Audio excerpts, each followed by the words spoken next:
Hello everyone, welcome back. My name is Kyle, and let's get to some X-Files. The last episode was disappointing. It had so much room for potential. I could feel them doing the spooky, scary things with the show, and then it went off the rails. I don't know. There was, it was just... But I'm hoping that this one is better. This one's called Lazarus. This is season 1, episode 15. Lazarus. Someone gonna come back from the dead, right? I mean, that word, along with X-Files, makes me think resurrection. That'll be interesting. We haven't actually done a whole lot of supernatural. Like, we've done weird things happening. And I guess, like, shadows could maybe be considered supernatural. I don't know. I don't know if I necessarily consider, like... Well, yeah, because it wasn't psychokinesis in the end. It was a haunting, maybe? So I guess that could be possibly supernatural. But for the most part, it's stayed in the realm of, like, paranormal. And I don't consider supernatural paranormal.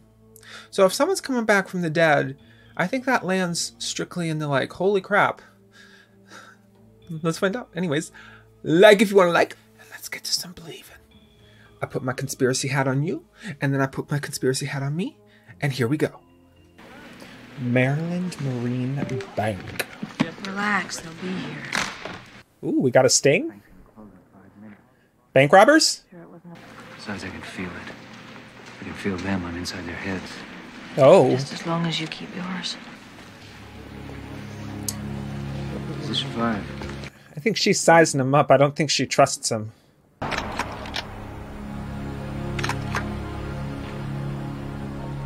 What, are you nervous? Nope. I just don't want our luck to run out. That's usually when it does. Oh, it's another SG-1 actor! Whenever I look up at the stars, I know you're going to be looking up at the same ones. Bonnie and Clyde?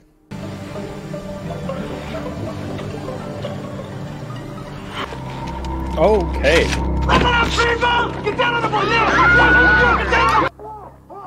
I think he's gonna die. Drop the gun, FBI! Drop the gun! Now! Oh my gosh. This is, Put the gun down, dude. Don't chew this. Don't choose death by cut. Oh crap, he pulled first.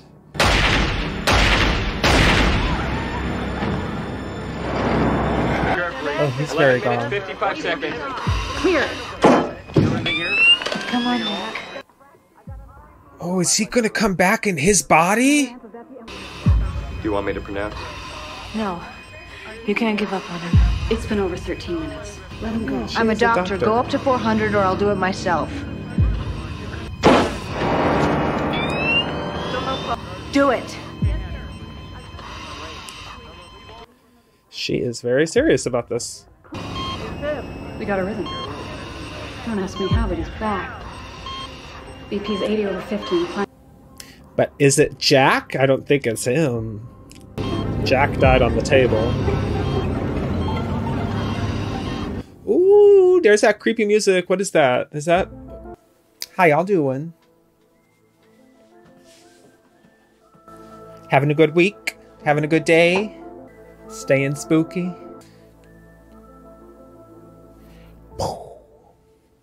The truth is in your ventilators this time.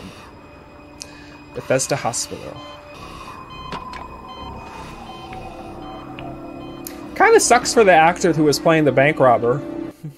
His character survived, but the actor did not. So I wonder if he's going to be, like, completely aware of who he is. Yeah, he's completely aware.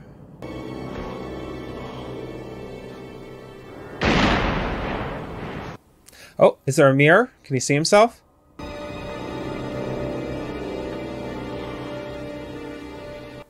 You know, except for the shocks on the table, I believe you could reasonably say that maybe, like, he just cracked under the threat of death and assumed this guy's personality.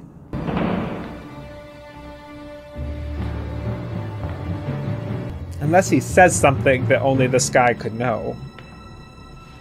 Oh, they're really going for the rigor mortis, huh? Don't cut off his fingers, please.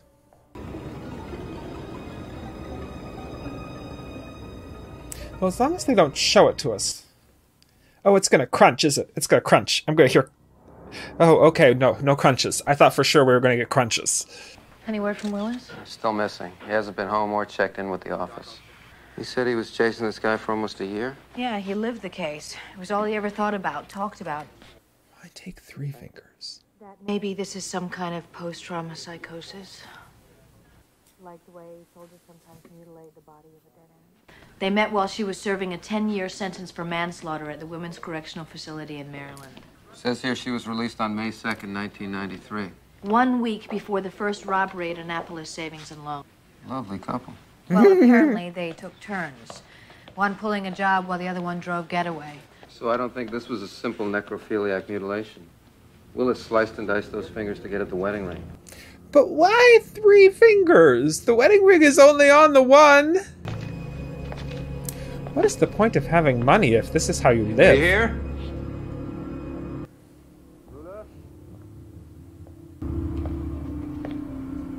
Although I get the feeling that they were doing it more for, like, the excitement. Is that where they kept the money? Damn. I mean, to be fair, she thought he was dead, so, like... Oh! Oh, he's, like... He's getting... He's turning into him.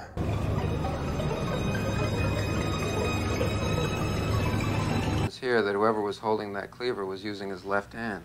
What do you mean, whoever? It was Willis. But all the Mulder. bank surveillance tapes show that Dupre is left-handed. I'm not sure where you're going with this. It could be anything. Instrument malfunction, electrical overload. But what does it look like? Looks like 2 2 heart heartbeats. rates. You said Dupre and Willis went into cardiac arrest at the exact same time, right? You resuscitated his body. Mulder. 2 men died in that crash room, Scully. Tread carefully, Mulder. This was someone she was close to. Also, that is one heck of a leap. Like, I know we know, but still, Mulder took a little bit of... Near-death experiences, Agent Scully. with that The one. usual stuff, the tunnel, the light. Did you know that half of all the adults who have had a near-death experience cannot wear a watch?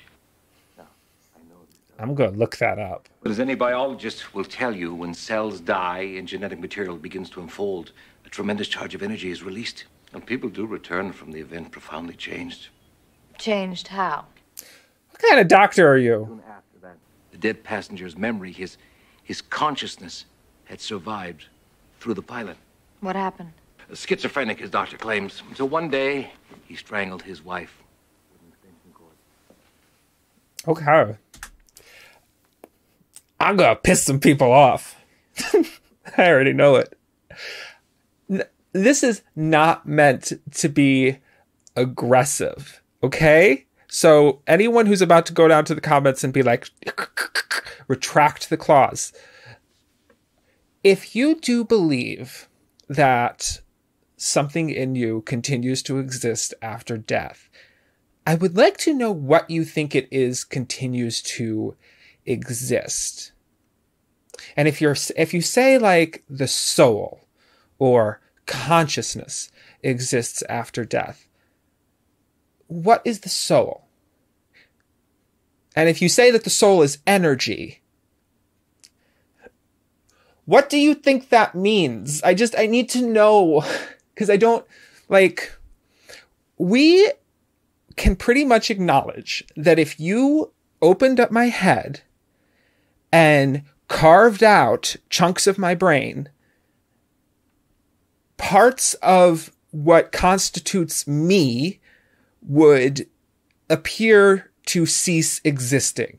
Whether that would be my ability to speak, or my ability to remember, or make decisions, or hear. Like,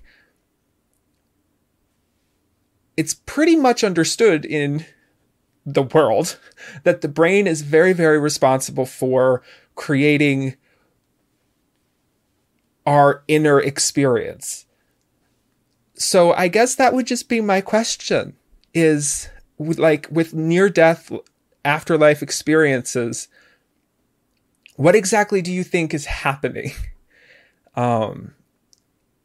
And like I said, I have to say, this comes off so aggressive. I realize that I sound like a giant ass smartass.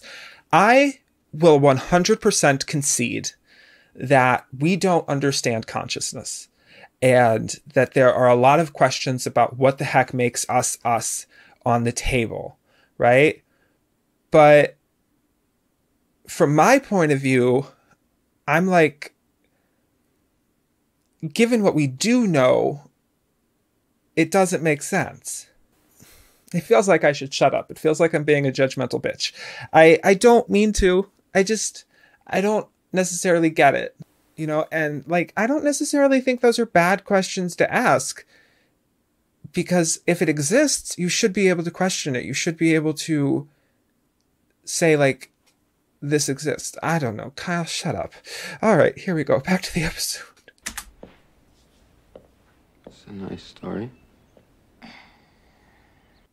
Well, it's still my best guess that Jack's disappearance could be explained in psychological, not supernatural terms. How well do you know him? We dated for almost a year. The plot thickens. We even had the same birthday. Do you believe he's predisposed to this type of psychotic episode? Scully! What the hell? I hear you, girl. I hear you. Get out of bed. I ain't got no clothes on. Get out of bed. I don't want to shoot you lying down. Come on. This is a wonder place to live. Wonderful. Ooh. Where is she? Where's who? Your sister. What'd I tell you? This is a wonderful family. I miss her, Tommy. I miss her so bad. That's why I came back. Oh, wait. Even ugliness is beautiful. Are these his gunshots that are still like healing, or is he developing the gunshots? What are you doing? You set us up, Tommy. You sold us out to the FBI. Bye-bye, Tommy.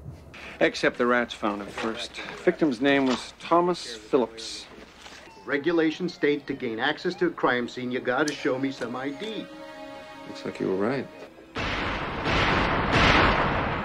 She's the guy who shot him. Is there a problem here? She's the guy.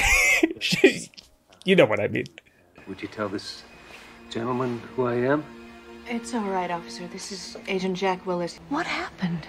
Half the bureau has been looking for you. Where have you been? I don't know. I wasn't myself. I just kind of... Jack, you're recovering from a major trauma. It's a miracle you're even able to walk around. Look. Is he pretending to be Jack?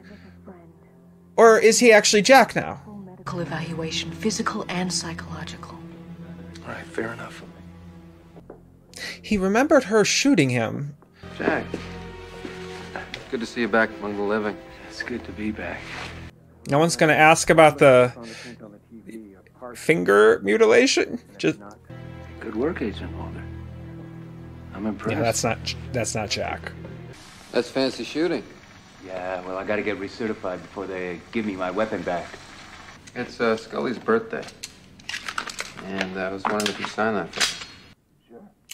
He's getting a handwriting sample. Glad to celebrate the good times. Oh, he wanted to see which hand he wrote it with. Oh, yeah. Mulder's on to you, dude. There you go. Happy birthday, Scully. Although it's not really evidence. You're 2 months early. It's from Willis. I thought you two had the same birthday. After I found out that the evidence from the Phillips murder is missing. What evidence? And you think Willis is responsible? I'm not sure Willis is Willis. Can't you accept the possibility that this isn't an X-file? Anyway, just because someone forgets a birthday doesn't mean that he's been possessed. Those are quite like different. I said, Mulder stress, right? We both know it can significantly affect someone's cursive standard. I would like to know, once he gets her to believe this, what are his options? What is he going to do? Like, I don't really think there's anywhere to go with this. Are you going to kill him? Or put him in jail and claim possession? I would like to know. Where is this going to end?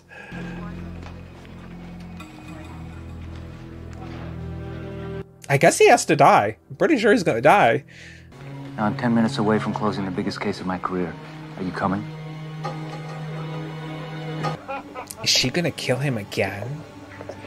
Jesus, Scully's gonna need some, like, therapy after this.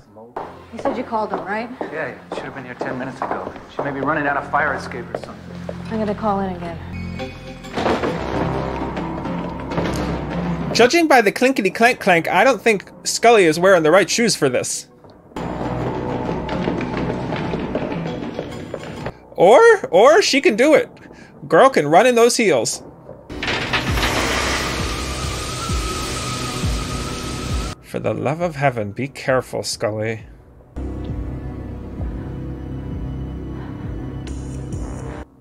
I wonder if he's gonna try and kill Scully. I mean, he's the bad guy. Oh, Jesus. Now!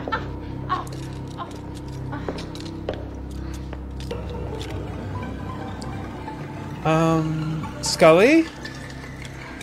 Oh, okay. I already cuffed her. Oh, God. Scully, put him on. Oh, no. Jack. Shut up! Put him on! Your face is all dirty. Ugh. Keep your stinking hands off me.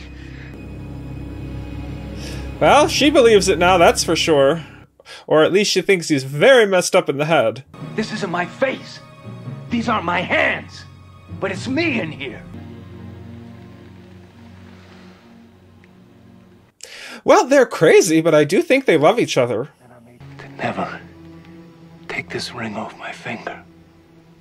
It's just too weird. Can't believe it's really you. Maybe she's not happy to see him. Maybe this love only goes one way. This isn't one of your X-File theories, huh? We're still after the same thing. This is true. Where's Scully? You're the FBI. You figure it out. Mulder, Dana, are you okay? don't. Dana! Okay. That's it. Your name is Jack Willis. You were born February 23rd, 1957. And I was born in Klamath Falls, Oregon, in the year of the rat. Jack, try to remember. We drove up in a snowstorm. Oh. She's remembering it. Don't think I didn't see what you did. Die on that table while you tried to save your friend. You are my friend. Too bad he was gone already. We brought you back. Oh, you shot me dead. I'll make you stone cold. Easy, baby, easy. Not yet. Got any more of this soda? You just drank the last of it. How much of that have you had? Oh, is he diabetic? Jack Willis is diabetic, which means that you're diabetic. Too much sugar in the system could lead to hypoglycemia. I think she meant You need hyperglycemia. But, you know. Catonsville PD just reported a drugstore was broken into right here on the corner of Old Forge Road and Madison. And 200 units of NPH insulin were taken along with a box of syringes. Quick. My legs are starting to go numb. Hold on. He will die. Drop the needle. Without this medicine, he dies. Yeah, so you said. So she does want him dead too. I need that medicine. You still haven't figured it out, have you? Oh, she's the one who It gave wasn't him my up. brother who set you up. How do you think I got away so clean, huh? The minute you stepped into that bank, I was out of there. Mulder, Listen carefully. where's Willis? We don't deal unless we know Scully's alive. Oh, she's alive. She's not happy, but You lay one hand on Scully and so help me God. if I were you, I'd stop talking and start passing around the collection hat. He's going to burn the world getting to her, so. It's Scully's cellular number. They're using her phone. We can't trace them. You don't have, like, I don't know how cell phones worked in 1994/5. Could they not find a location? Okay, from our last phone contact, we've identified what sounds like light aircraft taking off. Now, since takeoffs are north to south, it's a fair bet that our target area lies somewhere along this flight path. Who don't know already, this one's important to me, so let's do it right. They all love Scully. Steinberg, Calder, Weston, Stipley, and Mankiewicz. She goes missing, and the entire police force goes after her. Scully? Is he dead? I remember a red stove. There was a wood-burning stove right in the middle of the room. I remember I had to wrap you in a blanket when the wood ran out.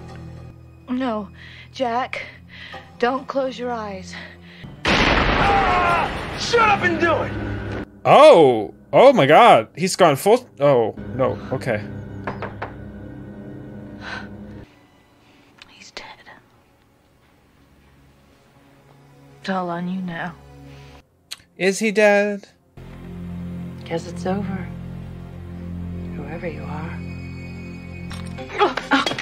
Don't move. Jack! Shut up! They batten down the hatches. There's no clear shot from this side. What about you guys?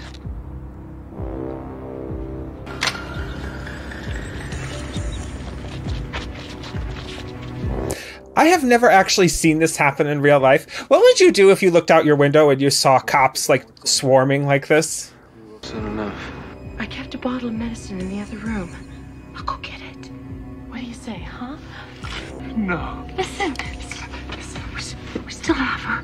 We can get away with this. Jack, put the gun down. You remember that light that I talked about? Oh, he gonna shoot you. There's nothing to be afraid of. No! Is he dead now too? Scully. It really was Bonnie and Clyde. Jack! Seriously, her dad 2 episodes ago, now this, she needs to take like 6 months off. Hi. I got this from the morgue, along with the rest of his personal effects. I thought you might want it. What am I supposed to tell myself? It's not working. It stopped at 6:47. The exact time that Jack went into cardiac arrest at the hospital. It means... What you need it to whatever you mean. want it to mean.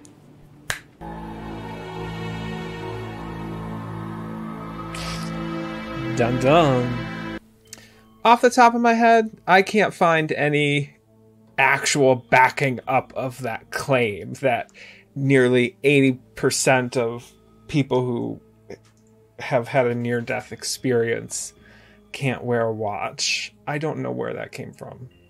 Also, I went back and looked. Apparently she did say hyperglycemia, or at least it sounds like hypoglycemia, but the subtitles say hyperglycemia, so I'm going to say hyperglycemia. It sounded like she said hypoglycemia, which was like, that'd be a weird mistake for them to make. Okay, so that was my reaction to X-Files Season 1, Episode 15, Lazarus. And, I mean, it was definitely a step. I don't know. I honestly don't. I shouldn't say that. I was going to say it was a step up from the last episode. The last episode had good elements. Like, it freaked me out. It scared me. It had a lot of bad elements, too, that were just, like, kind of, This episode, on the other hand, I felt like they were having some trouble finding their footing with it. I don't mind Mulder and his, like, the truth is out there attitude. I quite like it. But it does really make him seem like cuckoo for Cocoa Puffs when someone doesn't use their... What is it called? When you use both hands, is it called, like, ambidextrous? So when someone doesn't... Dominant, right? When someone doesn't use their dominant hand after a near-death experience, it's a little bit insane to just immediately jump to the person died and had someone else's soul, like, stuffed into them. I mean, I feel like the writers were a little bit lazy on that. They probably should have given us some other indication for Mulder to jump off of, because, like, that's actually a new kind of thing. Mulder usually has more to go on than just, oh, he didn't write with his dominant hand. And then, you know, I don't think they knew where they wanted to go with this. Because like I, pointed out really early on, I was like, how's this going to end? Jack has to die. This Warren dude or whatever has to die because, I don't know, I feel like they wrote themselves into a corner. Even if Mulder, even if Scully had chosen to believe Mulder, that this Jack/Warren dude had been soul swapped, there's no remedy for it. You know, it's not like they're going to be able to sit him down and be like, that's not your body. You get out of there. Right. So I don't know. I feel like this was a good concept, poorly executed. I would have done this. So I'm going to step into the writer's chair for a second. Here's what I would have done. I would have went a much more darker, sinister route with this. I would have made the Warren character much smarter and tried to make it more believable that he was deceiving them. I actually think they did a bad job by having Mulder catch on to him so quickly, and it would have been better had Scully started to feel creeped out or uneasy around him, and then, you know, just like slowly as it progresses, she realizes something isn't right. And I think it would have been even better, because they did this in Shadow too, and I mentioned it in Shadow, where they give the audience like some indication really early on that it's definitely paranormal. It would have been better had they also tried to deceive the audience a little bit and keep us on the fence of what the heck is happening. Is it him? Is it not him? Is it psychosis? Is it trauma, stress? Or did they actually switch bodies? But yeah, just like in general, I think there were some issues with this episode. It wasn't wonderful. That being said, like I said, Scully needs to take a break. She needs to go on vacation. She needs to go to the spa or go scuba diving or like something to de-stress and unwind from all the stuff that has been happening to her lately. You got episode 13 where her dad dies. You got episode 14 where she gets like dosed by pheromones. You got now this one where she's chained to a radiator and beaten and kidnapped. My God, by the end of this season, they're going to have her like spread out on a table while someone removes her kidneys. And the next season, she's just going to be like at her desk, like, hey guys, I'm back. I don't know. Like if you want to, like, I did harp on it a little bit, so understand, and I will talk to you guys next time. Keep believing.